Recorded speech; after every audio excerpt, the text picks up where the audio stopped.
നിസ്കരിക്കാൻ അവർ വന്നത് കണ്ടപ്പോഴാണ് പുണ്യനബി തങ്ങൾ ഈ ഉമ്മത്തിനെ കണ്ട് അവസാനം സന്തോഷിച്ചത് നിസ്കാരത്തിന് ജമാഅത്ത് നിൽക്കുന്ന സുബ്ഹി നിസ്കാരത്തിന്റെ ജമാഅത്തിന് കണ്ടപ്പോഴാണ്. ആയിഷ ബീവി റളിയല്ലാഹു അൻഹ പറഞ്ഞു, ഹബീബ് പുഞ്ചിരിച്ചപ്പോൾ സ്വഹാബിമാരുടെ സന്തോഷം, നിസ്കരിക്കാൻ വരുന്നവർ നബിയെ കാണുന്നുണ്ട്.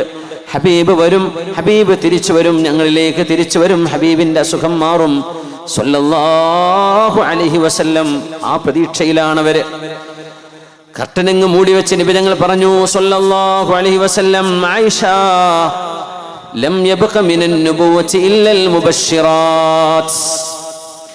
ആയിഷ, ഇനി പ്രവാചകത്വം നുബുവത്ത് അവസാനിക്കുകയാണ് എന്ന് നബി തങ്ങൾ പച്ചയിൽ പറഞ്ഞില്ല. തങ്ങൾ പറഞ്ഞ വാക്കിങ്ങനെയാണ്, ലം യബ്ഖ മിനൻ നുബുവ്വതി ഇല്ലൽ മുബശ്ശിറാത്ത്. സന്തോഷം നൽകുന്ന സ്വപ്നങ്ങൾ മാത്രമേ ഇനി ബാക്കിയുള്ളൂ നുബുവത്തിൽ നിന്ന്. പ്രവാചകത്വം അവസാനിക്കുകയാണ് ആയിഷ എന്നതിന്റെ സൂചനയാണ്. ഞാൻ ലോകത്തോട് യാത്ര പറയുകയാണെന്നതിന്റെ ഉത്സാരമാണ്. ഞാൻ ലോകത്തോട് യാത്ര പറയുമ്പോൾ നുബുവത്തിന്റെ ഖാതിമുൻ നബിയീൻ, പ്രവാചകന്മാരുടെ അന്തിമ കണ്ണിയാണ് മുറിഞ്ഞു പോകുന്നത്. അഷ്റഫുൽ ഖൽഖ് സല്ലല്ലാഹു അലൈഹി വസല്ലം, ഞാൻ പോവുകയാണ് ആയിഷ. ഇനി എന്റെ കാലശേഷം സത്യസന്ധമായ സ്വപ്നങ്ങൾ നിങ്ങൾക്ക് കാണാൻ കഴിയും, അതേ ഇനി ബാക്കിയുള്ളൂ. എന്നിട്ട് അവിടെ നിന്ന് പറഞ്ഞു, അർറുയ സ്വാലിഹ യറാഹ റജുലു ഔ തുറാലഹു. സത്യസന്ധമായ സ്വപ്നം സജ്ജനങ്ങളായ ആളുകൾ കാണുകയോ അവർക്ക് കാണിക്കപ്പെടുകയോ ചെയ്യുമെന്ന് റസൂലുള്ളാഹി തങ്ങൾ അവസാനം പറഞ്ഞ ഹദീസുകളിൽ പെട്ടതാണ്. ഞാൻ പോവാണ്, ഇനി നിങ്ങൾക്ക് സത്യസന്ധമായ സ്വപ്നങ്ങളിലൂടെ അള്ളാഹു വിവരങ്ങൾ നൽകും. ഹബീബായ സല്ലല്ലാഹു അലൈഹി വസല്ലം തങ്ങൾ ഈ ഉമ്മത്തിനെ ഏൽപ്പിക്കുകയാണ്. സല്ലല്ലാഹു അലൈഹി വസല്ലം അവിടുന്ന് കണ്ട സ്വപ്നങ്ങളൊക്കെയും സത്യമായിരുന്നു. റുഅയൽ അംബിയാഇ ഹഖ്ഖുൻ, പ്രവാചകന്മാരുടെ സ്വപ്നങ്ങൾ മുഴുവനും സത്യമാണ്, സത്യസന്ധമാണ്. ആ സ്വപ്നങ്ങളിൽ നബിയെ നമുക്ക് കാണാൻ കഴിയുന്നതാണ് ഏറ്റവും വലിയ സൗഭാഗ്യം. ഹബീബായ തങ്ങളെ കാണാൻ കഴിയണം. അല്ലാഹു നമ്മെ അനുഗ്രഹിക്കട്ടെ. അലാ ഇന്ന ഔലിയാ അല്ലാഹി ലാ ഖൗഫുൻ അലൈഹിം വലാ ഹും യഹ്സനൂൻ. അള്ളാഹു ഇഷ്ടപ്പെടുന്ന സജ്ജനങ്ങൾ, അള്ളാഹുവിന്റെ ഔലിയാക്കൾ, അവർക്ക് പേടിക്കേണ്ടതില്ല, സങ്കടപ്പെടേണ്ടതുമില്ല. ആരാണവർ? അല്ലദീന ആമനൂ വകാനൂ യത്തഖൂൻ. ഈമാനുള്ള ആളുകളാണ്, അള്ളാഹുവിൽ മനസ്സുറച്ച് വിശ്വസിച്ചവരാണ്. ആ ഈമാൻ അള്ളാഹു നമുക്ക് നൽകട്ടെ. നല്ല ഈമാൻ വേണം, അതുകൊണ്ട് മാത്രമേ രക്ഷപ്പെടാൻ കഴിയൂ. അള്ളാഹുവിനെ സൂക്ഷിക്കുന്നവരാണ്, അള്ളാഹുവിനെ സൂക്ഷിച്ച് തഖ്വയിൽ ജീവിക്കുന്നവരാണ് അള്ളാഹിന്റെ ഔലിയാക്കന്മാർ. ഇത് കഴിഞ്ഞിട്ട് സ്വപ്നത്തെ കുറിച്ചാണ് പറയുന്നത്. ലഹുമുൽ ബുശ്റാ ഫിൽ ഹയാത്തിദ് ദുനിയാ വഫിൽ ആഖിറ ലാ തബ്ദീല ലികലിമാത്തില്ലാഹ് ദാലിക ഹുവൽ ഫൗസുൽ അളീം. അവർക്ക് ഈ ലോകത്ത് സന്തോഷമുണ്ട്, നാളെ പരലോകത്തും സന്തോഷമുണ്ട് എന്ന് പറഞ്ഞ ലഹുമുൽ ബുശ്റാ എന്നതിന്റെ അർത്ഥം അർറുയ സ്വാലിഹ. ഉർവത്ത് ബിൻ സുബൈർ റളിയല്ലാഹു അൻഹു അതിനെ വ്യാഖ്യാനിച്ചത് സത്യസന്ധമായ സ്വപ്നം എന്നാണ്. ദുനിയാവിൽ അല്ലാഹുവിന്റെ ഔലിയായിന് സന്തോഷം നൽകുന്ന സ്വപ്നങ്ങൾ അല്ലാഹു നൽകും. എന്നാൽ നാളെ പരലോകത്തേക്ക് എത്തിയാൽ അല്ലാഹു റബ്ബുൽ ഇസ്സത്ത് അവന്റെ സ്വർഗ്ഗലോകം അവർക്ക് സമ്മാനിക്കുകയാണ്. സ്വഹീഹുൽ ബുഖാരിയിൽ എത്രയോ ഹബീബിന്റെ സ്വപ്നങ്ങളുണ്ട്. മഹാനായ ഹബീബായ തങ്ങൾ ഉമ്മു ഹറാം ബിൻതു മിൽഹാൻ റളിയല്ലാഹു അൻഹയുടെ വീട്ടിൽ വന്നിരിക്കുന്നു. നബി തങ്ങളുടെ അമ്മായിയാണ് അവരെ, നബി തങ്ങളുടെ ബന്ധുവാണ്, ഉമ്മ വഴിക്കുള്ള അമ്മായിയാണ് ഉമ്മു ഹറാം ബിൻതു മിൽഹാൻ റളിയല്ലാഹു അൻഹ. ചില യുക്തിവാദികളെങ്കിലും നബി തങ്ങൾ ഈ ഉമ്മു ഹറാം ബിയുടെ വീട്ടിൽ പോയ കഥ അവരതൊക്കെ വായിക്കുമല്ലോ, എന്തെങ്കിലും കുഴപ്പമുണ്ടോ നോക്കാൻ വേണ്ടിയിട്ട്. അപ്പൊ ഏതോ പെണ്ണിന്റെ വീട്ടിൽ പോയി താമസിച്ചു എന്നാ അവര് അതിനെപ്പറ്റി പറയാം. പച്ചനുണ പറയാ, ഹബീബിന്റെ അമ്മായി അല്ലേ, തങ്ങൾക്ക് പോയിക്കൂടെ? അന്നൻ നബിയ സല്ലല്ലാഹു അലൈഹി വസല്ലം നാമ ഇൻദഹാ. ഒരു പകൽ സമയം നബി തങ്ങൾ ആ വീട്ടിൽ പോയി ഉറങ്ങിയിട്ടുണ്ട്, ഉമ്മു ഹറാം ബിൻതു മിൽഹാൻ റളിയല്ലാഹു അൻഹയുടെ വീട്ടില്.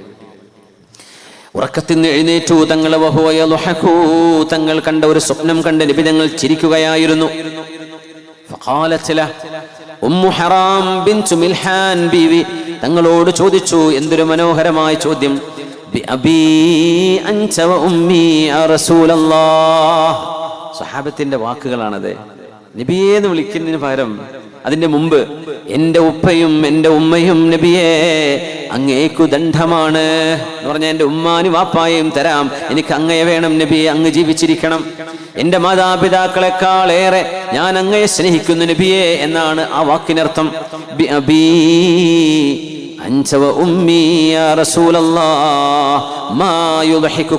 എന്തിനാണ് അങ്ങ് ചിരിക്കുന്നത് നബിയേ? പുണ്യ നബിയുടെ മറുപടി വന്നു,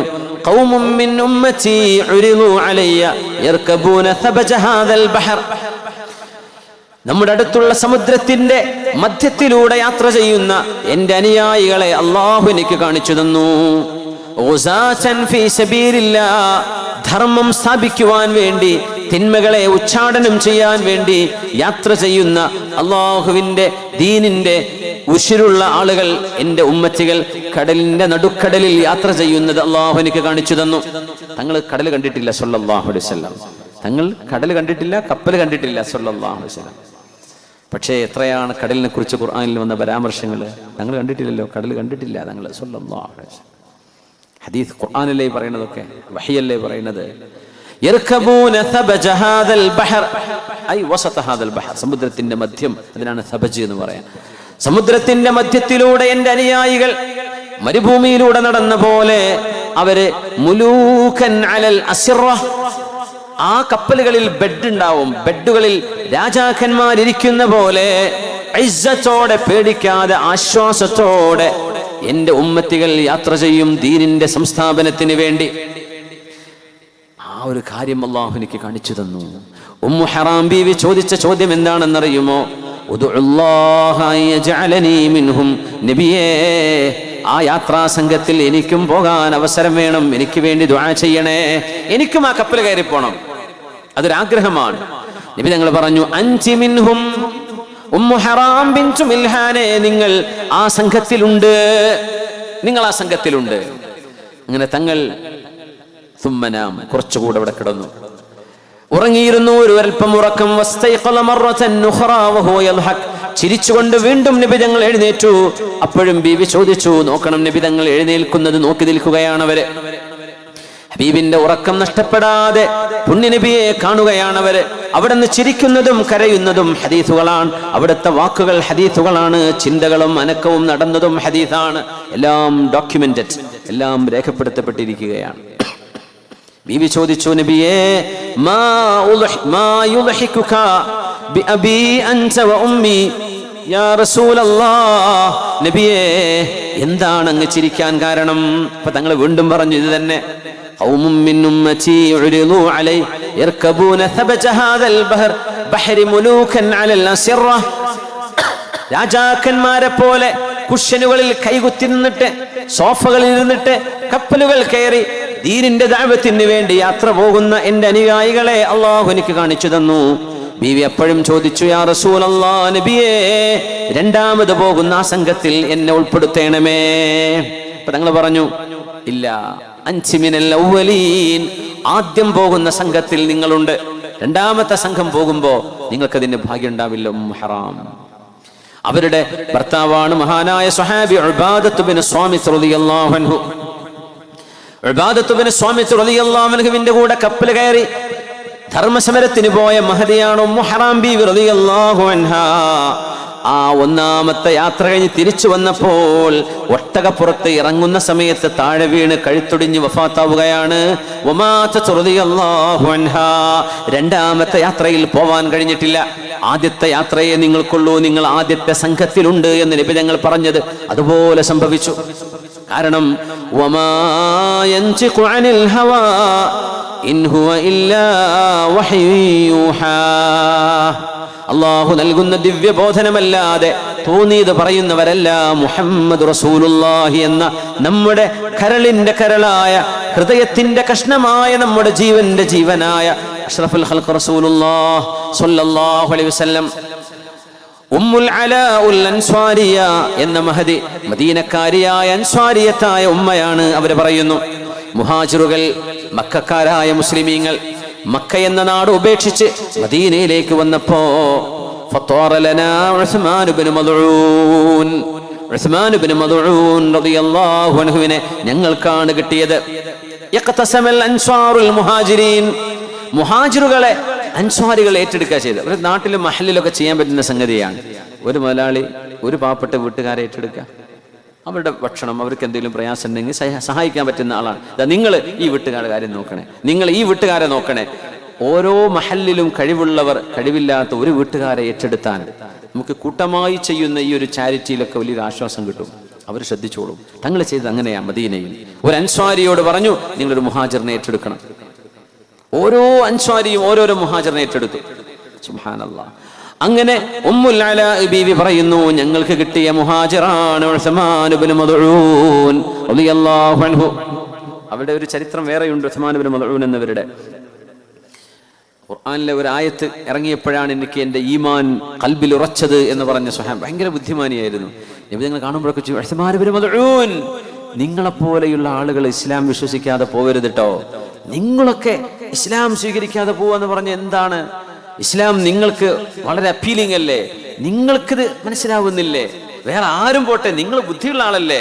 തങ്ങൾ ഇടക്കിടക്ക് ഇങ്ങനെ പറയുന്ന ഉസ്മാൻ ഇബ്നു മദ്ഊൻ എന്നവർ പറഞ്ഞു, ഞാനന്ന് അഷ്ഹദു അല്ലാ ഇലാഹ ഇല്ലല്ലാഹ് വഅഷ്ഹദു അന്ന മുഹമ്മദർ റസൂലുള്ളാഹ്, ഞാൻ വിശ്വസിച്ചു. തങ്ങൾ ഇങ്ങനെ ഇടക്കിടക്ക് ചോദിക്കും, ഉസ്മാൻ ഇബ്നു മദ്ഊൻ എന്താ തീരുമാനമായോ? അങ്ങനെ ചോദിക്കും. فلما نزل حتى نزل قول الله إن الله يأمر بالعدل والإحسان وإيتاء ذي القربى وينهى عن الفحشاء والمنكر والبغي يعظكم لعلكم تذكرون. ഈ ആയത്ത് ഇറങ്ങിയപ്പോഴാണ് എൻ്റെ ഖൽബിൽ ഈമാൻ ഉറച്ചുപോയത് എന്ന് ഉസ്മാൻ ഇബ്നു മദ്ഊൻ ഈ സ്വഹാബി പറഞ്ഞതാണ്. അല്ലാഹു നിങ്ങളോട് കൽപ്പിക്കുന്നു. വെള്ളിയാഴ്ച ജുമുഅക്ക് നമ്മൾ കേൾക്കുന്ന ആയത്താണിത്. ഇന്നല്ലാഹ യഅ്മുറു ബിൽ അദ്ലി വൽ ഇഹ്സാൻ വഇതാഇ ദിൽ ഖുർബാ. അല്ലാഹു നിങ്ങളോട് നന്മ ചെയ്യാൻ പറയുന്നു, നീതി ചെയ്യണമെന്ന് പറയുന്നു, നിങ്ങളുടെ ബന്ധുക്കളെ നോക്കണേ എന്ന് പറയുന്നു. അല്ലാഹു നിങ്ങളോട് കൽപ്പിക്കുന്നു, കുടുംബക്കാരെ നോക്കണം, നീതി ചെയ്യണം. ഇഹ്സാൻ, സർവ്വ മനുഷ്യർക്കും സർവ്വ ജീവികൾക്കും നന്മ ചെയ്യണം, നിങ്ങൾ ഉപദ്രവം ചെയ്യേണ്ടവരല്ല. വയൻഹാ, അല്ലാഹു നിങ്ങളോട് ചെയ്യരുതെന്ന് പറയുന്നു. അനിൽ ഫഹ്ശാഇ വൽ മുൻകരി വൽ ബഗി, വ്യഭിചാരവും തോന്നിവാസവും അതിക്രമവും നിങ്ങൾ ചെയ്യരുത്. ഇത് മൂന്നും ഒരുമിച്ച്. വൽ ബഗി യഅലുക്കും ലഅല്ലക്കും, അങ്ങനെയല്ല. വയൻഹാ അനിൽ ഫഹ്ശാഇ വൽ മുൻകരി വൽ ബഗി, അവിടെ വഖഫ് ചെയ്യാ. യഅലുക്കും ലഅല്ലക്കും തദക്കറൂൻ. നിങ്ങൾ അറിയാതെ വൽ ബഗി യഅലുക്കും അങ്ങനെ പറഞ്ഞു പോകാറുണ്ട്. യഅലുക്കും ലഅല്ലക്കും തദക്കറൂൻ. അല്ലാഹു നിങ്ങളെ ഓർമ്മിപ്പിക്കുകയാണ്, നിങ്ങൾക്ക് ഓർമ്മ വരാൻ വേണ്ടി. ഈ ആയത്തിറങ്ങിയപ്പോൾ അതിൻ്റെ ഒരു മനോഹാരിത, അതിൽ പറഞ്ഞ 3 ചെയ്യണമെന്ന് പറഞ്ഞത്, 3 ചെയ്യരുതെന്ന് പറഞ്ഞത്, ആ ആയത്തിന്റെ ഹിക്മത്ത് കണ്ടപ്പോ മഹാൻ അത്ഭുതപ്പെട്ടു പോയി. അങ്ങനെ ആ ആയത്തിറങ്ങിയപ്പോഴേ എൻ്റെ ഖൽബിലേക്ക് ഈമാൻ തുളച്ചു കയറിയത് എന്ന് പറയാറുണ്ട് മഹാനായ ഉസ്മാൻ ഇബ്നു മദ്ഊൻ. ധാരല്ല, ഉസ്മാൻ ഇബ്നു അഫ്ഫാൻ തങ്ങളല്ലേ. പിന്നെ കഅബന്റെ താക്കോലുകാരനായ ഉസ്മാൻ ഇബ്നു ത്വൽഹയുണ്ട് റളിയല്ലാഹു അൻഹു, അത് മറ്റൊരു ഉസ്മാനാണ് റളിയല്ലാഹു അൻഹു. ഉസ്മാൻ ഇബ്നു ത്വൽഹ, ഇത് ഉസ്മാൻ ഇബ്നു മദ്ഊൻ. പിന്നെ നമ്മുടെ ഖലീഫയാണ് ഉസ്മാൻ ഇബ്നു അഫ്ഫാൻ. 3 ഉസ്മാൻമാർ ഇപ്പൊ തന്നെയായി, വേറെയും ഉസ്മാൻമാരുണ്ട് സ്വഹാബികളിൽ റളിയല്ലാഹു അലൈഹിം അജ്മഈൻ. മഹാനായ ഉസ്മാൻ ഇബ്നു മദ്ഊൻ റളിയല്ലാഹു അൻഹു ഒരുപാട് നിസ്കരിച്ചിരുന്ന സ്വഹാബിയാണ്. ഫദക്കറത മിൻ സ്വലാത്തിഹി, ഇമാം ബുഖാരി ഉദ്ധരിക്കുകയാണ്, സ്വഹീഹുൽ ബുഖാരിയിലുണ്ട്. മഹാനവറുകളുടെ നിസ്കാരവും ഇബാദത്തും ഉമ്മുൽ അലാ ബീവി ഇങ്ങനെ പറയാൻ റളിയല്ലാഹു അൻഹാ. അങ്ങനെ രോഗബാധിതനായി മരിക്കുകയാണ്, വഫാത്താവുകയാണ് മഹാനായ സ്വഹാബി ഉസ്മാൻ ഇബ്നു മദ്ഊൻ റളിയല്ലാഹു അൻഹു. മദീനയിൽ പുണ്യനബി കാണാൻ വന്നു. അപ്പൊ ഉമ്മയെ പോലെ, ഉമ്മയുടെ സ്ഥാനത്താണ്. ആ മോനെ മക്കയിൽ നിന്ന് വന്ന ഉസ്മാൻ ഇബ്നു മദ്ഊൻ എന്നവരെ മദീനയിലെ മുതലാളിമാർ അല്ലെങ്കിൽ മദീനയിലെ അൻസ്വാരികൾ, കൃഷിക്കാർ, അവരങ്ങ് സ്വീകരിച്ചതാണ്. അപ്പൊ ആ വീട്ടുകാരനായി മാറിയിരിക്കുകയാണ്. അപ്പൊ നല്ല ഇഷ്ടമായിരുന്നു ഈ ഉമ്മാക്ക് ഉസ്മാൻ ഇബ്നു മദ്ഊൻ എന്നവരെ. നല്ല മോനാ, നല്ല ഇബാദത്താണ്, നല്ല അല്ലാഹുവിനെ ഭയപ്പെടുന്ന മോനാണ്.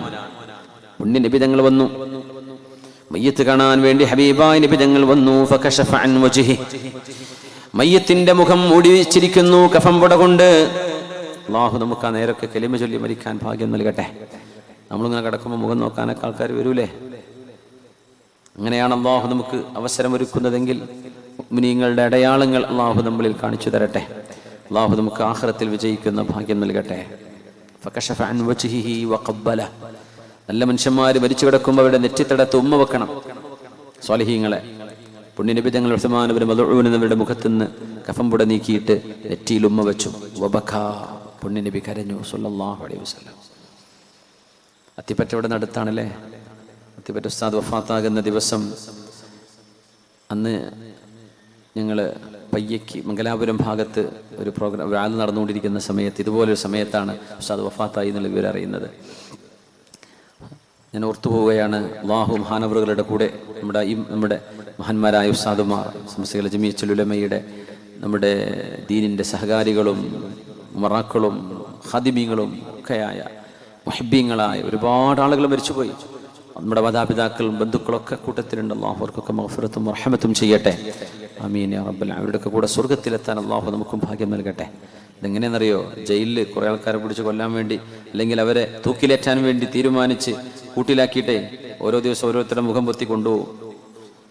നാളെ ഞാനായിരിക്കുമെന്ന് വിചാരിക്കും. അതുപോലെ നമ്മൾ ഇരിക്കണ ഇരുത്തം. ഓരോരുത്തരും മരിക്കുമ്പോൾ നാളെ നമ്മളാണോ നമുക്കറിയില്ല. അത്രയേ ഉള്ളൂ. ഇതിൻ്റെ ഇടയ്ക്കാണ് ഈ കച്ചറയും ഗുൽമാലൊക്കെ നമ്മൾ കൂടാൻ നിൽക്കുന്നത്. ഇതിൻ്റെ ഇടയ്ക്കാണ് നമ്മൾ അധികാരത്തിൻ്റെ വടംവലിയും അവകാശവാദങ്ങളും അതും ഇതൊക്കെ പറഞ്ഞു നടക്കുന്നത്. നാളെ നമ്മളാണോ എന്നറിയില്ല. എത്ര ദുർബലരാണ് നമ്മൾ എന്ന് ആലോചിച്ച് നോക്കി. എത്ര ദുർബലരാണ്. നാളെ എന്നെ തൂക്കിലേറ്റുമോ എന്ന് പേടിക്കുന്ന കൂടെയുള്ള ആളുകളുടെ ആ ഒരു ബോധത്തിലാവണം നമ്മൾ ജീവിക്കേണ്ടതെന്നാണ്. മഹാനായ ഉസ്താദ് വഫാത്തായപ്പോഴേ സാധാരണ ഉസ്താദിനെ അല്ലയിൽ നിന്ന് ഒരുപാട് കാലം ഉസ്താദ് അല്ലയിലുള്ള സമയത്ത് അവിടെ സ്വലാത്തിന് ഉസ്താദിൻ്റെ മജ്‌ലിസിൽ പലതവണ പോകാറുണ്ടായിരുന്നു. ഉസ്താദുമായി അടുത്ത ബന്ധമുണ്ടായിരുന്നു. ഉസ്താദിന് വലിയ ഇഷ്ടമായിരുന്നു. എല്ലാവരും ഉസ്താദിന് ഇഷ്ടമാണ്. എല്ലാവരും ഉസ്താദിന് ഇഷ്ടമാണ്, ചെറിയവരും വലിയവരൊക്കെ. അങ്ങനത്തെ ഒരു വലിയ മഹാനായിരുന്നല്ലോ. എനിക്ക് തോന്നുന്നു അള്ളാഹു എനിക്ക് അവസരം തന്നു. ഉസ്താദ് വഫാത്തായ ദിവസം, അതിന് വളാഞ്ചേരിയിൽ ഒരു ഹോസ്പിറ്റലായിരുന്നു ഉസ്താദിൻ്റെ. എനിക്ക് ഓർമ്മയില്ല, ഒരു 2ാം നിലയിലോ 3ാം നിലയിലോ ഒരു പാടത്തിൻ്റെ അടുത്തുള്ള ഹോസ്പിറ്റല്. അവസാന സമയം എവിടെയായിരുന്നു? അതിൻ്റെ പേരെന്തായിരുന്നു ഹോസ്പിറ്റലിൽ? എനിക്കറിയാം. നടക്കാവ് ഹോസ്പിറ്റല്. അവിടെ വന്ന് ഉസ്താദിനെ ഒരാഴ്ച മുമ്പ് കണ്ടുപോയതാണ്. അങ്ങനെ എല്ലാ ആഴ്ചയും നാട്ടിലേക്ക് വരുന്നത് കൊണ്ട് ആ ദിവസം സുബ്ഹാനല്ലാഹ്, അള്ളാഹു കണക്കാക്കിയത് അങ്ങനെ എനിക്ക് കൂടാൻ പറ്റി. മയ്യിത്ത് നിസ്കാരത്തിൽ കൂടാൻ വേണ്ടി പറ്റി. ആ ഒരു പരിപാടി കഴിഞ്ഞ് ഉടനെ തന്നെ ഞങ്ങൾ അവിടുന്ന് വണ്ടി എടുത്തിട്ട് നേരെ ഇവിടെ വളാഞ്ചേരിക്ക് വന്നു. സുബഹിയായി ഇവിടെ എത്തിയപ്പോൾ ഉസ്താദിൻ്റെ മുഖത്ത് ഒരു ഉമ്മ വെക്കാൻ, ആ നെറ്റിയിലൊരു ഉമ്മ വെക്കാൻ എനിക്ക് ഭാഗ്യമുണ്ടായി. ഞാനത് ഓർക്കുക, വലിയ ഭാഗ്യം. എനിക്ക് സിദ്ദീഖ് റളിയല്ലാഹു അൻഹു ഹബീബായ നബി തങ്ങളെ ഉമ്മ വെച്ചത്, പുണ്യ നബി തങ്ങൾ ഉസ്മാൻ ഇബ്നു മദ്ഊൻ എന്നവരുടെ നെറ്റിയിൽ ഉമ്മ വെച്ചത് ഓർമ്മ വരികയായിരുന്നു. മഹാന്മാർ അവർ ദുനിയാവെന്ന് യാത്ര പറയുമ്പോൾ അവരുടെ ശരീരവും നമ്മളും തമ്മിൽ തട്ടുന്നത് അതൊരു ബറക്കത്താണ്. അല്ലാഹു റബ്ബുൽ ഇസ്സത്ത് നമുക്കും സ്വാലിഹീങ്ങൾക്ക് അല്ലാഹു നൽകുന്ന ഹുസ്നുൽ ഖാത്തിമ നൽകി അനുഗ്രഹിക്കട്ടെ. ആമീൻ യാ റബ്ബൽ ആലമീൻ. പുണ്യ നബി തങ്ങൾ ഉസ്മാൻ ഇബ്നു മദ്ഊൻ എന്നവരെ കാണാൻ വേണ്ടി വന്നിരിക്കുകയാണ്. അവരുടെ നെറ്റിയിൽ നബി തങ്ങൾ ഉമ്മ വെച്ചു. മുഖത്തെ വസ്ത്രം നീക്കിയിട്ട് ഫഖബ്ബലഹു വബകാ, ഉമ്മ വെച്ച് നബി തങ്ങൾ തേങ്ങി തേങ്ങി കരഞ്ഞു. തങ്ങൾ അങ്ങനെ അധികം ആളുകൾക്ക് തങ്ങൾ കരഞ്ഞിട്ടില്ല സല്ലല്ലാഹു അലൈഹി വസല്ലം. ചില ആളുകൾക്ക് നബി തങ്ങൾ വല്ലാതെ നബി തങ്ങൾ ഇമോഷണൽ ആവാറുണ്ട് സല്ലല്ലാഹു അലൈഹി വസല്ലം. ഫഖുൽത്, ഉമ്മു അലാ ബീവി പറയാണ്, പുണ്യ നബി തങ്ങളുടെ ആ ഒരു സ്നേഹവും മഹാന്റെ ഞങ്ങളുടെ വീട്ടുകാരനായ ഞങ്ങളുടെ ചോര പോലെ ഞങ്ങൾ നോക്കിയ ഉസ്മാൻ ഇബ്നു മദ്ഊൻ റളിയല്ലാഹു അൻഹു അവരുടെ നെറ്റിയിൽ നബി തങ്ങൾ ഉമ്മ വെച്ചത് കണ്ടപ്പോൾ ഞാൻ പറഞ്ഞു, ഹനീ അല്ലക അബസ്സായിബിൽ ജന്നഹ്, അബുസായിബേ ഉസ്മാൻ ഇബ്നു മദ്ഊനെ, അല്ലാഹു നിങ്ങൾക്ക് സ്വർഗ്ഗം നൽകുന്നു, സ്വർഗ്ഗം ഞാൻ നിങ്ങൾക്ക് ആശംസിക്കുകയാണ്. ഫശഹാദതി അലൈക ലഖദ് അക്രമക അല്ലാഹു അസ്സ വജൽ, അല്ലാഹു നിങ്ങളെ വല്ലാതെ ആദരിച്ചിരിക്കുന്നു, ബഹുമാനിച്ചിരിക്കുന്നു എന്നതിന് ഞാൻ നിങ്ങൾക്ക് സാക്ഷിയാണ് എന്ന് ഉമ്മു അലാ ബിവി എന്ന വീട്ടുകാരിയായ മഹദി, സ്വഹാബിയത്തായ മഹദി അങ്ങോട്ട് വിളിച്ചു പറഞ്ഞു. ഞാൻ സാക്ഷിയാണ് നിങ്ങൾക്ക് സ്വർഗം, നിങ്ങൾ അല്ലാഹു ബഹുമാനിച്ച ആളാ, പുണ്യ നബിയല്ലേ ഇങ്ങനെയൊക്കെ ചെയ്തത് എന്നർത്ഥം. അവിടെ അല്ലാഹുവിന്റെ ഹബീബ് ഒരു ഖാഇദ, ഒരു നിയമം പഠിപ്പിക്കുകയാണ്. അവ ഗൈറ ദാലിക യാ ഉമ്മൽ അലാ, ഉമ്മുൽ അലായെ, സ്വർഗം എന്നത് അല്ലാഹുവിന്റെ കയ്യിലുള്ള കാര്യമാണ്. അത് ഇങ്ങനെ സുനിശ്ചിതമായി ഉറപ്പായും നിങ്ങൾക്ക് സ്വപ്നമാണ് എന്ന് നിങ്ങൾക്ക് പറയരുതായിരുന്നു. എന്തേ നിങ്ങൾ അങ്ങനെ പറഞ്ഞത്? ഇന്നല്ലാഹ ഖലഖലിൽ ജന്നതി അഹ്ലാ, സ്വർഗ്ഗത്തിലേക്ക് പോകുന്ന ആളുകളെ അല്ലാഹു പടച്ചിട്ടുണ്ട്. ചില ആളുകൾ അവർ അമൽ ചെയ്ത് സ്വർഗ്ഗത്തിലേക്കായിരിക്കും പോവുക. ഖലഖലഹാ ലഹും വഹും ഫീ സുലാബി ആബാഇഹിം, അവർ സ്വർഗ്ഗത്തിലേക്കുള്ളവരാണെന്ന് സ്വർഗ്ഗത്തിനറിയാം, അവർ ജനിക്കുന്നതിന്റെ മുമ്പ് പോലും. ചില ആളുകൾ ദുഷ്കർമ്മങ്ങൾ കാരണം നരകത്തിലേക്ക് സ്ഥാനം ഉറപ്പിച്ചു വെച്ചവരാണ്.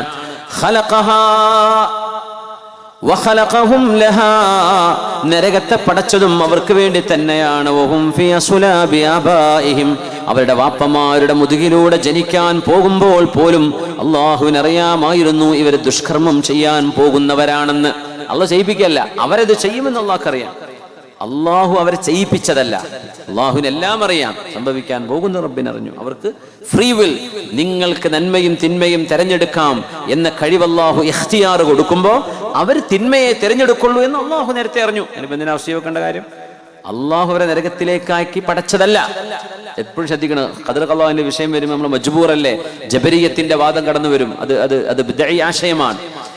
നമ്മളെ അള്ളാഹു ഫ്രീ വിൽ, കാര്യങ്ങളെ തെരഞ്ഞെടുക്കാനുള്ള കഴിവ് നൽകിയിട്ട. ഇപ്പൊ വാലിന് വന്നിരിക്കാം, ആർക്കെങ്കിലും വേണമെങ്കിൽ ടർഫ് പോയി കളിക്കാം, ആർക്കെങ്കിലും സിനിമ കാണാം, വേറെ വല്ലതും കാണാം, ഇതിനൊക്കെ അവസരമുണ്ട്. പക്ഷെ നിങ്ങൾ ഇത് തെരഞ്ഞെടുത്തു, ഇതിന് കൂലിയാണ്. ഇങ്ങനെ അവസരം കൊടുത്താൽ ചില ആളുകൾ തെരഞ്ഞെടുക്കുന്നത് നന്മയാണെന്ന് അള്ളാഹ്ക്കറിയാം, ചില ആളുകൾ തെരഞ്ഞെടുക്കുന്ന തിന്മയാണെന്നും അള്ളാഹുവിനറിയാം. അത് മലക്കോട് എഴുതിയേക്കാൻ വേണ്ടി പറഞ്ഞിട്ടുണ്ട്. അള്ളാഹുവിന്റെ അറിവാണ്. അള്ളാഹ്ക്ക് അത് അറിയില്ല എന്ന് പറഞ്ഞാൽ അള്ളാഹു അലീമാവൂലല്ലോ. അള്ളാഹു എല്ലാം അറിയുന്നവനാണ്. അപ്പൊ അള്ളാഹുവിന്റെ പാസ്റ്റും ഫ്യൂച്ചറും പ്രസന്റും ഒക്കെ റബ്ബിനറിയാം. അത്രേ ഉള്ളൂ. എന്നല്ലാതെ ചില ആളുകൾ അള്ളാഹ് ഇന്നങ്ങനെ അള്ളാഹ് അങ്ങനെ ആക്കി, പിന്നെ ഞാൻ എന്ത് ചെയ്യാനാ, അങ്ങനെ പറയരുത്. അത് കാഫിറുകൾ അള്ളാഹിന്റെ മുമ്പിൽ പറയുന്ന വാദമാണ്. എന്തേ നന്നാവാഞ്ഞത്? പഠിച്ചവനെ നീ ഞങ്ങൾ അങ്ങനെ ആക്കിയില്ലേ? അല്ല, ഒരിക്കലുമല്ല. അമൽ സേ ജിന്ദഗി ബൻചി ഹൈ ജന്നത്ത് ഭി ജഹന്നം ഭി, അമൽ സേ ജിന്ദഗി ബൻചി ഹൈ ജന്നത്ത് ഭി ജഹന്നം ഭി, ये खाकी अपनी फितरत में न नूरी है न नारी है. അമൽ സേ, കർമ്മങ്ങളിൽ നിന്നാണ് ജിന്ദഗി ബൻചി ഹേ, ജീവിതമുണ്ടാകുന്നത്. ജന്നത്ത് ഭി ജഹന്നം ഭി, നരകവും സ്വർഗവും ഉണ്ടാകുന്നത് മനുഷ്യന്റെ അമൽ കാരണമായിട്ടാണ്. യെ ഖാക്കി, ഖാക്ക് എന്ന് പറഞ്ഞ മണ്ണെന്നാ.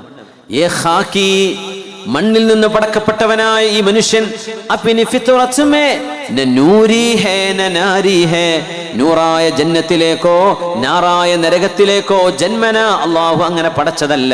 അവനവന്റെ കർമ്മങ്ങളിലൂടെ അവർ നരകവും സ്വർഗവും അർഹിക്കുന്നവരാണ്. മനസ്സിലായല്ലോ? പുണ്യനബി ഞങ്ങൾ പറയുകയാണ് സല്ലല്ലാഹു അലൈഹി വസല്ലം, വ ഇന്നി വല്ലാഹി അന റസൂലുള്ളാഹ് ഉമ്മുൽ അലാഏ, ഞാൻ അല്ലാഹുവിന്റെ റസൂലാണ്, യാതൊരു സംശയവുമില്ല. അല്ലാഹുവിലാണ്, അല്ലാഹുവിനെ തന്നെയാണ് സത്യം. ലാ അദ്രി മാ യുഫ്അലു ബി വലാ ബികും, നിങ്ങൾക്കോ എനിക്കോ എന്താണ് സംഭവിക്കാൻ പോകുന്നതെന്ന് എനിക്ക് പറയാൻ കഴിയില്ല.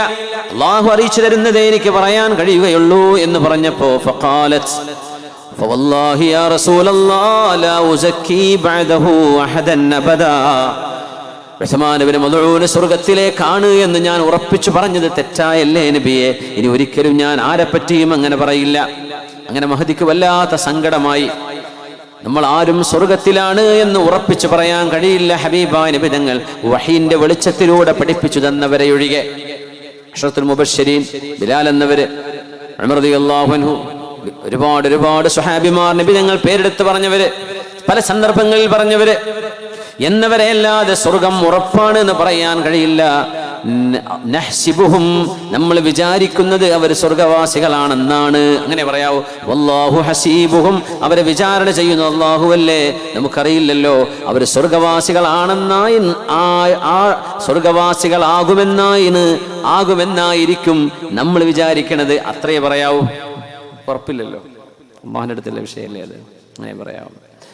അങ്ങനെ ബീവി സങ്കടപ്പെട്ട് ഇരിക്കുകയാണ്. ഉമ്മുൽ അലാ ഉൽ അൻസ്വാരിയ, ഫലമ്മാ നിംതു റഅയ്തുഹു ഫിൽ മനാം, ഞാൻ ഉറങ്ങിയപ്പോൾ എൻ്റെ ഉസ്മാൻ ഇബ്നു മദ്ഊനിനെ ഞാൻ സ്വപ്നം കണ്ടു. ഒരു മോനെ കാണുന്ന പോലെയാ കാണുന്നത്. ഇപ്പോ ഉസ്മാൻ മദ്ഊൻ അവരുടെ മോനല്ല, ഷാരാ മക്കയിൽ നിന്ന് വന്ന മുഹാജിറാണ്. അവർ അൻസ്വാരിയത്തായ മഹദിയുടെ വീട്ടുകാരെ ഏറ്റെടുത്തതാണ്.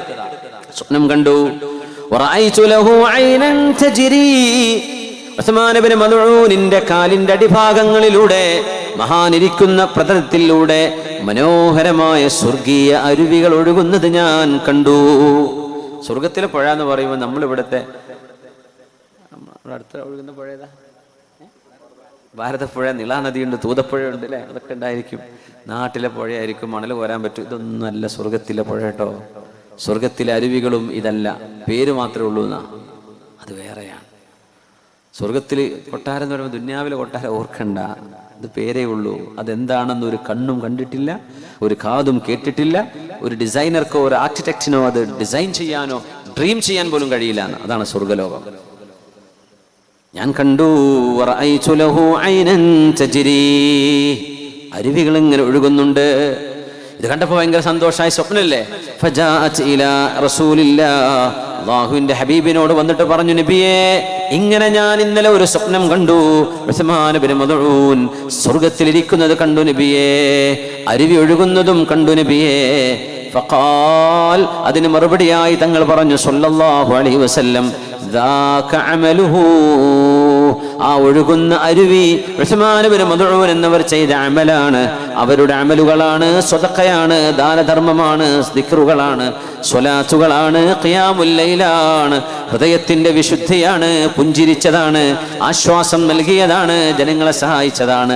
അവർ ചെയ്ത സേവനങ്ങളെയാണ് അല്ലാഹു അരുവിയായി കാണിച്ചത് എന്ന് മഹാനായ റസൂലുള്ളാഹി സ്വല്ലല്ലാഹു അലൈഹി വസല്ലം. ബിസ്മില്ലാഹിർ റഹ്മാനിർ റഹീം. فلما بلغ معه السعي قال يا بني إني أرى في المنام أني أذبحك فانظر ماذا ترى قال يا أبت افعل ما تؤمر ستجدني إن شاء الله من الصابرين فلما أسلما وتله للجبين وناديناه أن يا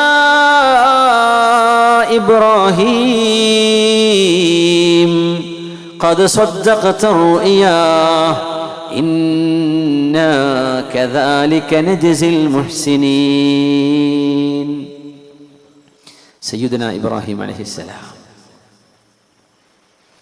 ജനിച്ചത് ഇന്നത്തെ തുർക്കിയിലാണ്, പഴയകാലത്തെ ഇറാഖ്, പഴയത്തെ ബാബിലോണിയ. ഇബ്രാഹിം നബി അലൈഹിസ്സലാം ജനിച്ച സ്ഥലം ഷാംലി ഉർഫ എന്ന് പറയുന്നൊരു സ്ഥലമാണ്, വലിയ നഗരമാണ് ഇന്ന്. ഇബ്രാഹിം നബി ജനിച്ചതും ഇബ്രാഹിം നബിയുടെ തൊട്ടിൽ കെട്ടിയ സ്ഥലവും ഇബ്രാഹിം അലൈഹിസ്സലാമിനെ തീയിലിട്ട നമ്രൂദിന്റെ കോട്ടയും ഇബ്രാഹിം നബി തീയെറിയപ്പെട്ട സ്ഥലവും അവിടുന്ന് അണപൊട്ടി ഒഴുകുന്ന അരുവിയും ഇന്നും അവിടെ ചെന്നാൽ കാണാൻ പറ്റും. ഒരു 4-5 മാസം മുമ്പ് ഞാൻ പോയി കണ്ടിട്ടുണ്ടായിരുന്നു. വലിയൊരു സിയാറത്തിന്റെ സ്ഥലമാണത്. ഇവിടെ വലിയൊരു മസ്ജിദുണ്ട്. മഹാനായ അബ്ദുൽ ഖാദിർ ജീലാനി തങ്ങൾ അവിടെ വന്ന് റിയാദൊക്കെ ഇരുന്നത് അവിടെ അടയാളപ്പെടുത്തിയിട്ടുണ്ട്. ആ ഒരു മഖാമുണ്ട് അവിടെ. മഹാന്മാരൊക്കെ സന്ദർശിച്ചിരുന്ന സ്ഥലമായിരുന്നു എന്നർത്ഥം. തുർക്കിയിലെ ഇസ്തംബൂളിൽ നിന്ന് ഒരു 1.5 മണിക്കൂർ ഫ്ലൈറ്റിന് യാത്രയുണ്ട് അങ്ങോട്ടെത്താൻ. 34-36 എയർപോർട്ടുള്ള നാടാണ് തുർക്കി. തുർക്കിൻ്റെ ഉള്ളിൽ 36 എയർപോർട്ട് എങ്ങാനുണ്ട്, എൻ്റെ ഓർമ്മ ശരിയാണെങ്കിൽ. 30-ന് മുകളിലാണ് എന്തായാലും. ഡൊമസ്റ്റിക് ഒരുപാട് എയർപോർട്ടുകളുള്ളൊരു നാട്, ഒരുപാട് കാണാനുണ്ട്. നൂഹ് നബി അലൈഹിസ്സലാമിൻ്റെ കപ്പൽ നങ്കൂരമിട്ടത് അവിടെയാണ്. ഇൻഷാ അല്ലാഹ് ഒരിക്കൽ പോയിട്ട് അതും കൂടെ കാണണമെന്നാകെ. അത് ഇതേപോലെ വേറെ ഫ്ലൈറ്റ് എടുത്ത് പോകണം. 4 പ്രാവശ്യം പോയി, ഇനി ഒരിക്കലൂടെ പോകണം. എന്നിട്ട് നൂഹ് നബി അലൈഹിസ്സലാമിൻ്റെ ഈ സംഭവം കൂടെ ഒന്ന് കാണണം. എന്നിട്ട് ലിങ്ക് പറഞ്ഞുതരാൻ പറ്റുള്ളൂ. ഇബ്രാഹിം നബി അലൈഹി സ്വലാമിൻ്റെ ജനിച്ച സ്ഥലവും ഈ ചരിത്രമൊക്കെ ഞങ്ങൾ ഇന്നലെ അബുദാബിയിലെ ക്ലാസ്സായിരുന്നു, ഖുർആൻ ക്ലാസ്സിൽ വിശദമായിട്ട് പറഞ്ഞിട്ടുണ്ടായിരുന്നു. അവിടെ ലിങ്കൊക്കെ ഉണ്ടാവും, ഞാൻ 2ാമത് ആവർത്തിക്കേണ്ടെന്ന് വിചാരിച്ചതാണ്. വലിയൊരു സിയാറത്തിൻ്റെ സ്ഥലമാണ് ഇബ്രാഹിം അലൈഹി മഖാം ഇബ്രാഹിം എന്നവിടെ പറയാം അലൈഹിസ്സലാം. അവിടെയാണ് ജനിച്ചത്. യൂഫ്രട്ടീസ് നദി അതിൻ്റെ പരിസരങ്ങളിലൂടെ കടന്നു പോകുന്നുണ്ട്. അവിടുന്ന് മഹാനവറുകൾ ഈജിപ്തിലേക്ക് വന്നു, അവിടുന്ന് വീണ്ടും ഫലസ്തീനിലേക്ക് വന്നു, ഫലസ്തീനിൽ നിന്ന് മക്കയിലേക്ക് വന്നു, മക്കയിൽ നിന്ന് വീണ്ടും ഫലസ്തീനിലേക്ക് പോയി, അവിടുന്ന് വീണ്ടും മക്കയിലേക്ക്, വീണ്ടും ഫലസ്തീൻ, വീണ്ടും മക്ക, വീണ്ടും ഫലസ്തീൻ, പിന്നൊരിക്കലൂടെ മക്കയിൽ പോയി, പിന്നെ ഫലസ്തീനിൽ നിന്ന് വഫാത്താവുകയാണ് സാറാ ബീവിൻ്റെ അടുത്ത്. അതാണ് സയ്യിദുനാ ഇബ്രാഹിം അലൈഹിസ്സലാം. അതുകൊണ്ട് കാലിൻ്റെ അടയാളം അള്ളാഹു പിടിച്ചു വെച്ചത് മഖാം ഇബ്രാഹിമിൻ്റെ ഉള്ളിൽ. കാലിലൂടെ, കാലുകൊണ്ട് ഒരുപാട് ത്യാഗം ചെയ്ത നബിയാണ്. നമ്മൾ തവാഫൊക്കെ ചെയ്താൽ ടയർഡാവും. സഫി മർവിങ് നടന്നു കഴിഞ്ഞാൽ പിന്നെ പറയും വേണ്ട, പിന്നെ ബാറ്റ് വെച്ച് ഉരുട്ടേണ്ടി വരും. ചിലരൊക്കെ നടക്കാൻ കഴിയില്ല, നടക്കാൻ പറ്റുന്നില്ല. അപ്പോഴാ മഖാം ഇബ്രാഹിം ഓർമ്മ വരണം. അതിൻ്റെ ഉള്ളിൽ അലൈഹിസ്സലാം ആ മഹാന്റെ കാലിൻ്റെ അടയാളം 2 കല്ലിൽ അള്ളാഹു പതിപ്പിച്ചു വെച്ചിരിക്കുകയാണ്. എന്തിനെന്നറിയോ? നിങ്ങൾ 4 നടന്നപ്പോൾ അത് മാർബിളിട്ട എയർ കണ്ടീഷൻ ചെയ്ത നല്ല കാലാവസ്ഥയിൽ ചൂടുണ്ടായാലും എന്താ കുഴപ്പം? കല്ലും മുള്ളൊന്നും ഇല്ലല്ലോ. ശരിക്കും റാഹത്തായിട്ട് തവാഫും സഅയൊക്കെ നിങ്ങൾ ചെയ്യുമ്പോഴേ നിങ്ങൾ ക്ഷീണിച്ചല്ലേ. എനിക്ക് വേണ്ടി ഒരുപാട് നടന്ന ഒരു മഹാനുണ്ട്, ആ മഹാന്റെ കാലൊന്ന് പോയി കണ്ടോളൂ. അതിൻ്റെ ബാക്കിൽ പോയി 2 റക്അത്ത് നിസ്കരിക്കും. വത്തഖിദൂ മിൻ മഖാമി ഇബ്രാഹിമ മുസല്ല. നിങ്ങൾ നടന്നത് ഒന്നുമല്ല എന്നപ്പം ബോധ്യപ്പെടുന്നു. അത് പഠിപ്പിക്കാൻ അല്ലാഹു തആല അവിടെ മഖാം കഅബന്റെ മുമ്പിൽ കൊണ്ടുപോയി സ്ഥാപിച്ചത്. ഉമ്മത്തികൾക്ക് എനിക്ക് വേണ്ടി ഇതിലും വലിയ ത്യാഗം ചെയ്ത ഒരാളാണ്. നമ്മൾ 2 ഉംറ 3 ഉംറ 4 ഉംറ ഇതൊക്കെ ചെയ്യുമ്പോഴേ നമുക്ക് ഭയങ്കരമായിട്ട് അഭിമാനബോധം തോന്നും. അതിനേക്കാളൊക്കെ ഒരുപാട് ചെയ്ത ഒരു മഹാൻ അവിടെ ഉണ്ട് ഇബ്രാഹിം അലൈഹിസ്സലാം, ഖലീലുർ റഹ്മാൻ ഇബ്രാഹിം അലൈഹിസ്സലാം. മോൻ ഇസ്മായിൽ നബി അലൈഹിസ്സലാം. മക്കളില്ലാത്ത ഒരുപാട് ദമ്പതികൾ മക്കളുണ്ടാകണേ എന്ന് ദ്വാരക്കുന്നവരുണ്ട്. റബ്ബേ, അവർക്കൊക്കെ കൺകുളിർമയുള്ള മക്കളെ നീ കൊടുക്കണമേ തമ്പുരാനെ. മക്കളില്ലാത്ത ദമ്പതികൾക്ക് മക്കളുണ്ടാവണമെന്ന് ആഗ്രഹിക്കുന്നവർക്ക് റബ്ബേ കൺകുളിർമയുള്ള സ്വാലിഹീങ്ങളായ ആൺമക്കളെയും പെൺമക്കളെയും നീ കൊടുത്ത് അനുഗ്രഹിക്കണമേ അല്ലാഹ്. ഈ സദസ്സിന്റെ പുണ്യം കൊണ്ട് ഖലീലുർ റഹ്മാനിന്റെ മഹാനായ ആദം നബി, മഹാനായ ഇബ്രാഹിം അലൈഹിസ്സലാം വാർദ്ധക്യത്തിൽ കൊടുത്ത മോനാണ് ഇസ്മായിൽ നബി അലൈഹിസ്സലാം. ബിജാഹിഹി വബറകതി, അല്ലാഹുവേ ഞങ്ങളുടെ ദമ്പതികൾക്ക് നീ കൺകുളിർമയുള്ള മക്കളെ കൊടുക്കണേ തമ്പുരാനെ. ഫലമ്മാ ബലഗ മഅഹു അസ്സഅയ ഖാല യാ ബുനൈ, നടക്കാനും ഓടാനും അധ്വാനിക്കാനും പ്രായമായ ഒരു പക്വതയിലേക്ക് മോൻ ഇസ്മായിൽ നബി അലൈഹിസ്സലാം വളർന്നപ്പോൾ ഇസ്മായിൽ നബിയെ മക്കയിൽ നിർത്തി. ഇസ്ഹാഖ് നബി എന്ന അനുജനെ ജെറൂസലേമിലും. സുബ്ഹാനല്ലാഹ്. മോനോട് പറയാണ്, മോനെ വാപ്പ ഒരു സ്വപ്നം കാണുന്നുണ്ട്. സൂറത്തു സ്വാഫാത്ത്. ഇന്നി അറാ ഫിൽ മനാം, മോനെ ഞാൻ സ്വപ്നം കാണുന്നത് അന്നി അദ്ബഹുക, നിന്നെ അറുക്കുന്നതായിട്ടാണ്. ഫൻദുർ, മോൻ പേടിക്കുന്നു വേണ്ട, ആലോചിക്ക്. മാദാ തറാ, നിന്റെ അഭിപ്രായം എന്താണെന്ന് പറയണേ ഇസ്മായിലേ. ഒന്നും പറയാനൊന്നുമില്ലപ്പാ, അതിനെന്താ ആലോചിക്കാൻ. ഖാല യാ അബതി, എന്റെ ഉപ്പ, ഇഫ്അൽ മാ തുഅമർ, അല്ലാഹു നിങ്ങളോട് എന്താണോ കൽപ്പിക്കുന്നത് അത് ചെയ്തോളൂ. സതജിദുനി ഇൻഷാ അല്ലാഹു മിനസ് സ്വാബിരീൻ. കൊച്ചുമോനും പറഞ്ഞു ഇൻഷാ അല്ലാഹ്, ഞാൻ ക്ഷമിച്ചോളാം ഉപ്പ, കുറച്ചു നേരല്ലേ ഉണ്ടാവുള്ളൂ. അല്ലാഹു നിങ്ങളോടത് പറഞ്ഞിട്ടുണ്ടെങ്കിൽ ചെയ്തോളൂ. ഫലമ്മാ അസ്ലമാ വതല്ലഹു ലിൽ ജബീൻ, രണ്ടുപേരും അല്ലാഹുവിന് വഴിപ്പെടുകയും ആ പൊന്നുമോനെ സാക്രിഫൈസ് ചെയ്യാൻ വേണ്ടി ആ കുന്നിന്റെ മുകളിൽ കിടത്തുകയും ചെയ്തപ്പോൾ, മിനായിലൂടെ ബസ് പോകുമ്പോൾ കാണിച്ചൊരു ഉസ്താദ്മാർ, ആ കാണുന്ന മുനാരം കണ്ടില്ലേ, ഒരു ചെറിയ സ്തൂപം, അവിടെ ആ ഇസ്മായിൽ നബി അലൈഹിസ്സലാം അറക്കാൻ കൊണ്ടുപോയത് ഇബ്രാഹിം നബി. കണ്ടവരുണ്ട് കൈപ്പൊക്കിയാട്ടെ, അങ്ങനെയൊക്കെ പോകുമ്പോൾ ഉസ്താദ്മാർ പറഞ്ഞു തന്നിട്ടുണ്ടാവുമല്ലോ വണ്ടിയിൽ നിന്ന്. നിങ്ങൾ ഉറങ്ങിയിട്ടില്ലെങ്കിൽ കേട്ടിട്ടുണ്ടാവും അല്ലേ? കണ്ടവരുണ്ട്. മാഷാ അല്ലാഹ്. വനാദൈനാ, നാം വിളിച്ചു, അൻയാ ഇബ്രാഹിം, വനാദൈനാഹു അയ്യാ ഇബ്രാഹിം, അറുക്കല്ലേ ഇബ്രാഹിം നബിയെ.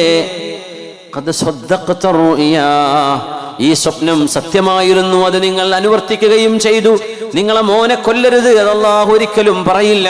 പക്ഷേ നിങ്ങൾക്ക് അത്രമേൽ അല്ലാഹുവിനോട് മോനെക്കാളും സ്നേഹമുണ്ടോ എന്ന് അല്ലാഹു പരീക്ഷിക്കുകയായിരുന്നു. നിങ്ങൾ ആ പരീക്ഷണത്തിൽ വിജയിച്ചു. ഇന്നാ കദാലിക നജ്സിൽ മുഹ്സിനീൻ. നമ്മുടെ ബലിപെരുന്നാൾ ഇസ്മായിൽ നബി അലൈഹിസ്സലാമിന്റെയും ഇബ്രാഹിം നബിയുടെയും ചരിത്രം നമ്മൾ കേൾക്കുമ്പോൾ അത് സ്വപ്നത്തിലൂടെ വന്ന ഒരു വഹയാണ്. വറുയൽ അംബിയാഇ വഹ്യുൻ, പ്രവാചകന്മാർ കാണുന്ന സ്വപ്നങ്ങളെല്ലാം വഹയാണ്. നമ്മൾ കാണുന്ന സ്വപ്നം പോലെയല്ല. അല്ലാഹു അവരോട് ചെയ്യാൻ പറയുന്ന നിർദ്ദേശങ്ങളാണ് സ്വപ്നത്തിലൂടെ കാണുന്നത്. ഇബ്രാഹിം അലൈഹിസ്സലാം അത് പുലർത്തുകയാണ് ഉണ്ടായത്. റസൂലുള്ളാഹി സ്വല്ലല്ലാഹു അലൈഹി വസല്ലം തങ്ങൾ കണ്ട ഒരു സ്വപ്നം അബൂ ഹുറൈറ റളിയല്ലാഹു അൻഹു ഉദ്ധരിക്കുന്നു. സ്വഹീഹുൽ ബുഖാരിയിൽ മുസ്ലിമിലുണ്ട്. ബൈനമാ അന നായിമുൻ, ഞാൻ ഉറങ്ങിക്കിടക്കുമ്പോൾ, ഇദു തീതു ബിമഫാതിഹി ഖസാഇനിൽ അർള്, ഭൂമിയിലെ ഖജനാവുകളുടെ താക്കോലുകൾ അല്ലാഹുവിന്റെ കയ്യിൽ കൊണ്ടുവന്നു തന്നു. ഫവുളിഅത് ഫീ യദി, നോക്കണം, ലോകത്തുള്ള പ്രബലമായ സാമ്രാജ്യങ്ങൾ മുഴുവനും അന്ന് ഇസ്ലാമിന്റെ കീഴിൽ വന്നു. മക്കയിലെന്ന സാമ്രാജ്യമില്ല. മക്ക ഒരു കോളനിയാക്കപ്പെടാത്ത നാടല്ലേ, ജസീറത്തുൽ അറബ്. നോക്കണേ, മക്കയും മദീനയുമുള്ള ആ പ്രദേശം ജസീറത്തുൽ അറബിൽ ഒരു ഇംഗ്ലീഷുകാരോ ഫ്രഞ്ചുകാരോ പോർച്ചുഗൽകാരോ ആരും വന്നില്ലല്ലോ. സ്പാനിഷ് അധിനിവേശം വന്നോ? വന്നില്ല. അതൊക്കെ വന്നത് മറ്റു രാജ്യങ്ങളിലാണ്. ജസീറത്തുൽ അറബ് വന്ന് എന്തുകൊണ്ടെന്നറിയോ? അവിടെ കീഴടക്കാൻ പോകുന്നത് ഇസ്ലാമാണ്. അല്ലാഹുവിന്റെ തീരുമാനമായിരുന്നു. വേറെ ആരും വന്നിട്ടില്ല. ഒന്നിനു പറ്റാതെ മരുഭൂമിയായി കിടന്ന ഒമാനിന്റെയും യുഎഇയുടെയും സ്ഥലം ബ്രിട്ടീഷ് എംപയറിന്റെ കീഴിലായിരുന്നു. അവിടെ അന്ന് ഒരു പെട്രോളും ഡീസലും ഒന്നുമില്ല, വെറും മരുഭൂമിയാണ്. എന്നാൽ ജസീറത്തുൽ അറബിൽ എത്ര ഉണ്ട്? മക്കയും മദീനയുമുള്ള ഈ നാടിൽ, റിയാദ് അടക്കം, ദമാം അടക്കം, യംബു അടക്കമുള്ള വലിയ വലിയ പ്രദേശങ്ങളുള്ള ഈ നാട് ആരും കോൺകർ ചെയ്യാൻ വന്നില്ല. എന്തേ? അള്ളാഹു ആ തീരുമാനം, റബ്ബിന്റെ തീരുമാനമായിരുന്നു അത്. യാ അല്ലാഹ്. എന്നിട്ട് അന്നത്തെ വലിയ വലിയ സാമ്രാജ്യങ്ങളായ യമൻ, പേർഷ്യ, അതാണ് ഇറാൻ, റോം, അതാണ് തുർക്കി, ആസ്ഥാനമായി പ്രവർത്തിക്കുന്നത് ഷാം, ഫലസ്തീൻ, ഈ പ്രദേശങ്ങളുടെ അധികാരങ്ങളുടെ കോട്ടക്കൊത്തളങ്ങൾ മുഴുവനും ദീനിന്റെ വരുതിയിലേക്ക് വരുന്നു. നബി തങ്ങൾ സ്വപ്നം കണ്ടതാണ്. ലോകത്തിന്റെ ഖസാനകളുടെ താക്കോലുകൾ അല്ലാഹു എന്റെ കൈകളിൽ വെച്ചു തന്നു. ثم نظرت في يدي فوجدت فيهما سواران من ذهب فأهمني أمرهما. എന്റെ കയ്യിൽ താക്കോലൊക്കെ വെച്ച് തന്നപ്പോ എന്റെ കൈകളിൽ 2 വള ഞാൻ കണ്ടു. നബി തങ്ങൾ പറയുന്നു മിൻ ദഹബിൻ, സ്വർണത്തിന്റെ 2 വള. 2 സ്വർണത്തിന്റെ വള നബിയുടെ കയ്യിൽ നബി തങ്ങൾ കാണുന്നു. സ്വപ്നാണ്. വള എന്ന് പറയുമ്പോൾ പെണ്ണുങ്ങൾ ആരൊക്കെ എന്റെ വള മാറ്റാനായല്ലോ പഠിച്ചോനെ, എന്റെ കൈമ ഒന്നും ഇല്ലല്ലോ. അവർക്കത് ഇഷ്ടമാണ്, അവർക്കത് ആഭരണമാണ്, അലങ്കാരമാണ്. പുരുഷന്മാർക്കത് പാടില്ല. സിൽക്കും പട്ടുവസ്ത്രവും സ്വർണവും എടുത്തിട്ട് നബി തങ്ങൾ എന്റെ ഉമ്മത്തിലെ ആണുങ്ങൾക്ക് ഇത് പാടില്ല, എന്റെ ഉമ്മത്തിലെ പെണ്ണുങ്ങൾക്ക് ഇത് ഹലാലാണ്, ആണുങ്ങൾക്കത് വേണ്ട. ആ 2 വളകൾ എന്റെ കയ്യിൽ കണ്ടപ്പോ എന്തേ എന്റെ കയ്യിൽ സ്വർണവള എന്ന ടെൻഷൻ എനിക്ക് വന്നു. അല്ലാഹു എനിക്ക് വഹീ തന്നു. ഒന്ന് ഊതി നോക്കൂ നബിയെ, അതിലേക്ക് ഊതേണമേ. ഫനഫഖ്തുഹുമാ, ആ 2 വളയിലേക്ക് ഞാനൊന്ന് ഉറക്ക ഊതിയപ്പോൾ ഫത്വാറ, ആ 2 വളകളും പറന്നുപോയി. ഫഅവ്വൽതുഹുമാ, ഈ 2 വളകളെ ഞാൻ വ്യാഖ്യാനിക്കുന്നത് ഹാദൈനിൽ കദ്ദാബൈനിൽ ലദൈൻ അന ബൈനഹുമാ, എന്റെ ഇടയിലുള്ള, എന്റെ അപ്പുറവും ഇപ്പുറവും നിൽക്കുന്ന 2 കള്ളപ്രവാചകന്മാർ, അവരാണ് ഈ 2 വളകൾ, സ്വർണവളകൾ. ഒന്ന് മുസൈലിമത്തുൽ കദ്ദാബ് റിയാദിന്റെ ഭാഗത്ത് ഇന്നത്തെ, മറ്റേത് അൽ അസ്വദുൽ അനസി യമനിന്റെ ഭാഗത്ത് കള്ളപ്രവാചകന്മാർ. ഈ 2 പ്രവാചകന്മാരെ ഞാൻ ഊതുകയാണുണ്ടായത്. ആ ഊത്തിൽ അവർ നിലംപരിശായി പോയി എന്ന് പറഞ്ഞാൽ ആ 2 കള്ളപ്രവാചകന്മാർ അധികാരമുള്ളവരായിരുന്നു. അവർ 2 പേരെയും നബിതങ്ങളുടെ ആ ഊത്തിലൂടെ അള്ളാഹു പരാജയപ്പെടുത്തി. അത് നടക്കുന്നത് പിന്നെ ഒരു യുദ്ധമായിട്ടാണ്. അതിന് നേതൃത്വം കൊടുത്ത മഹാനാണ് അബൂബക്കർ സിദ്ദീഖ് റളിയല്ലാഹു തആല അൻഹു. മുസൈലിമത്തുൽ കദ്ദാബ്, അദ്ദേഹത്തിന്റെ കൂടെയാണ് ബനു ഹനീഫ ഗോത്രക്കാർ കൂടിയത്. അസ്വദുൽ അനസി എന്നത് യമനിലെ അധികാരമുള്ള മനുഷ്യനാണ്. പക്ഷെ അദ്ദേഹം മുസൈലിമത്തുൽ കദ്ദാബിന്റെ മകളെ തട്ടിക്കൊണ്ടുവന്നതായിരുന്നു. ഒരു പ്രവാചകൻ മറ്റേ കള്ളപ്രവാചകന്റെ മോളെ തട്ടിയെടുത്ത് കൊണ്ടുപോയത്. അപ്പൊ ആ പെൺകുട്ടി കുടുങ്ങി കഴിയായിരുന്നു അസ്വദുൽ അനസിന്റെ കൂടെ യമനിൽ. അസ്വദുൽ അനസ് വല്ലാത്ത ക്രൂരനായിരുന്നു. ഇബ്രാഹിം നബി അലൈഹിസ്സലാമിനെ നമ്രൂദ് തീയിലിട്ട പോലെ അബൂ മുസ്ലിമുൽ ഖൗലാനി എന്ന് പറയുന്ന താബിഇയായ മഹാനെ തീയിലേക്ക് എറിഞ്ഞ ആളാണ് ഈ അസ്വദുൽ അനസി. അദ്ദേഹം വലിയ വാദം പറയുന്ന ആളായിരുന്നു അന്ന്. പക്ഷേ ഇബ്രാഹിം നബി അലൈഹിസ്സലാം രക്ഷപ്പെട്ട പോലെ ഒരു രോമത്തിന് പോലും പോർലേൽക്കാതെ മഹാൻ രക്ഷപ്പെട്ടു. ചരിത്രം നമ്മൾ പലതും പറഞ്ഞതാണ്. നേരെ ഓടി വന്നത് മദീനത്തേക്കാ. അന്ന് സിദ്ദീഖ് എന്നവർ ജീവിച്ചിരിപ്പുണ്ട്. തങ്ങളുടെ വഫാത്തിന് ശേഷം ഉമർ എന്നവരുണ്ട്. നബി തങ്ങളുടെ പള്ളിയിലെ ഒരു തൂണിലേക്ക് നിന്നുകൊണ്ട് മഹാനവർ 2 റക്അത്ത് നിസ്കരിച്ചപ്പോ ആളുകളൊക്കെ പറയാൻ തുടങ്ങി, ഇതാണോ അബൂ മുസ്ലിമുൽ ഖൗലാനി? അങ്ങനെ സിദ്ദീഖ് എന്നവർ ഓടി വന്നു, ഉമർ എന്നവർ ഓടി വന്നു, കെട്ടിപ്പിടിച്ച് കരഞ്ഞുകൊണ്ട് പറഞ്ഞു, യാ അല്ലാഹ്, അല്ലാഹുമ്മ ലക്കൽ ഹംദ്, നിനക്ക് സ്തുതി റബ്ബേ. ഇബ്രാഹിം നബി അലൈഹിസ്സലാമിന് സംഭവിച്ചതുപോലത്തത് ഈ ഉമ്മത്തിൽ സംഭവിക്കുകയും ഇബ്രാഹിം നബി അലൈഹിസ്സലാം രക്ഷപ്പെട്ട പോലെ ഒരു രോമത്തിന് പോലും ചൂടേൽക്കാതെ രക്ഷപ്പെട്ട് ഞങ്ങളുടെ മുമ്പിൽ അത്ഭുതമായ ഒരു മനുഷ്യനെ നീ മാറ്റിത്തന്നല്ലോ. ഇബ്രാഹിം നബി രക്ഷപ്പെട്ട് നമുക്ക് കേട്ടിട്ടുള്ളൂ. പക്ഷേ സ്വഹാബത്ത് കണ്ണിൽ കണ്ടിട്ടുണ്ട് അബൂ മുസ്ലിമുൽ ഖൗലാനിയെ. സ്വഹാബികൾ കണ്ടു, താബിഈങ്ങൾ കണ്ടു. ഇബ്രാഹിം നബി അലൈഹിസ്സലാമിനെ കണ്ടവർ ജീവിച്ചിരിപ്പുള്ളവർ നമുക്ക് കിട്ടിയിട്ടില്ല. ഖുർആൻ പറഞ്ഞു, അത് മതി നമുക്ക്. അസ്വദുൽ അനസിയുടെ തീയിൽ നിന്ന് രക്ഷപ്പെട്ട ആളാണ് അബൂ മുസ്ലിമുൽ ഖൗലാനി റളിയല്ലാഹു അൻഹു. അബൂ ഇദ്രീസുൽ ഖൗലാനി എന്ന് പറഞ്ഞ വേറെ മഹാനുണ്ട്, താബിഈ തന്നെ. നിർത്തല്ലേ, സമയമായല്ലോ. നാളെ നമ്മളിവിടെ അടുത്ത കൈപ്പുറത്തല്ലേ പരിപാടി? ഇൻഷാ അല്ലാഹ്. ബാക്കി എന്നാ കൈപ്പുറത്ത് പറയാൻ നല്ലത്. നാളെ കൈപ്പുറത്തുണ്ട്, അതുകൂടെ കഴിഞ്ഞിട്ട് നാളെ രാത്രി ആണ് തിരിച്ചു പോകുന്നത് ഇൻഷാ അല്ലാഹ്. അപ്പോൾ സമയം 12:45. ഇനി ഇതിലേറെ ആയിക്കഴിഞ്ഞാൽ ഞങ്ങൾ ഇന്നെ സുബൈ കാലാവസ്ഥ ആ മൂലയിൽ നിർത്തണ്ട, ഞങ്ങൾ എന്ത് ചെയ്യാനാ എന്ന് നിങ്ങൾ എന്നെ പഴിചാരിയേക്കും. നിർത്തുകയാണ്. അല്ലാഹു സുബ്ഹാനഹു വ തആല പുണ്യ നബി സല്ലല്ലാഹു അലൈഹി വസല്ലം തങ്ങൾ പഠിപ്പിച്ച ഈ അധ്യാപനങ്ങളോട് നമ്മൾ കടന്നുപോയി. ഇതങ്ങ് അവസാനിപ്പിക്കട്ടെ.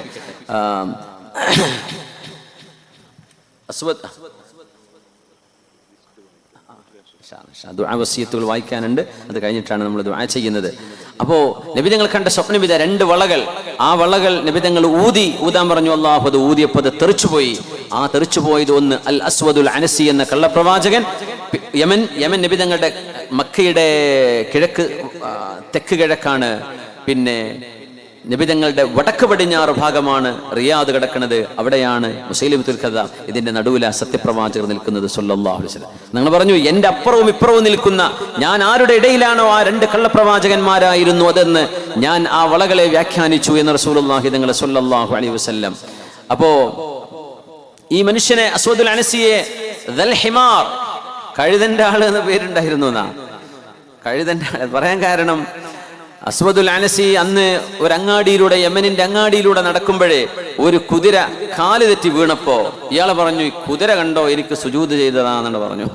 കുതിര സംഗതി വീണതാ, കാല് തെറ്റി വീണതാ. അങ്ങനെ കഴുതയായിരുന്നത്. ഒരുപാട് കഴുതകളെ മുമ്പിലൂടെ നടന്നു പോകുന്നുണ്ട്. ഒരു കഴുത കാല് തെറ്റി വീണപ്പോൾ അയാളങ്ങ് പറഞ്ഞു ഇതിന്റെ കറാമത്താണ്, കണ്ടോളൂ എനിക്കാണ് സുജു.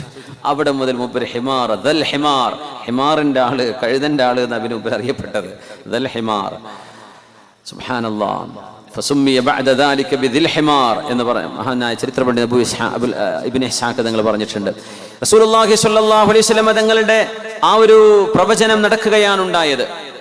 മുസൈലിമത്തുൽ കദ്ദാബിന്റെ മകളെ ഇയാൾ തട്ടിക്കൊണ്ടുപോകുന്നതായിരുന്നു. മുസൈലിമത്തുൽ കദ്ദാബിന്റെ മകൾ. ആ മകൾ എന്ത് ചെയ്തു? മുസ്ലിമീങ്ങളിൽപ്പെട്ട ഒരാൾ മഹാനായ ഫൈറൂസു ദൈലമി അദ്ദേഹത്തെ കൂട്ടുപിടിച്ച്, വേറെയും ചില ആളുകളെ കൂട്ടുപിടിച്ച് ഈ മകൾ എന്ത് ചെയ്തു? തന്റെ ഭർത്താവായ കള്ളപ്രവാചകന്റെ